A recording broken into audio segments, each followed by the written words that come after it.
ఒక పచ్చని అడవిలో చిన్న పిట్ట పేరు చిట్టి. చిట్టి చాలా సరదాగా ఎగిరేది, పాటలు పాడేది. కాని అది కొంచెం తొందరపాటు స్వభావం. ఒకరోజు చిట్టి ఎవ్వలూ చెప్పకుండా చాలా దూరం ఎగిరింది. అలా ఎగిరి ఎగిరి అడవి చివరికి చేరింది.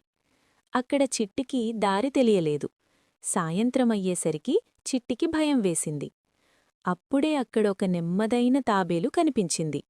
తాబేలు చిరునవ్వుతూ, భయపడకు చిన్నపిట్టా, నేను నీకు సహాయం చేస్తాను అన్నది. చిట్టి ఆశ్చర్యపోయింది. నువ్వు అంత నెమ్మదిగా ఉంటే నాకెలా సహాయం చేస్తావు అని అడిగింది. తాబేలు శాంతిగా, వేగం కన్నా మంచి మనసు ముఖ్యం అన్నది. తాబేలు చిట్టిని సరైన దారి చూపించింది. మధ్యలో చిట్టికి ఆకలివేసినప్పుడు చిన్న పండ్లు ఇచ్చింది. రాత్రయ్యేలోపు చిట్టి తన గూడు దగ్గరికి చేరుకుంది. చిట్టికి చాలా ఆనందం వేసింది.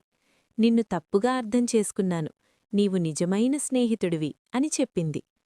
ఆ రోజునుంచి చిట్టి తొందరపాటు తగ్గించింది, పెద్దల మాట వినడం నేర్చుకుంది. ఇద్దరూ మంచి స్నేహితులయ్యారు. నీతి: మంచి మనసు ఉంటే నెమ్మదైనా గొప్పదే.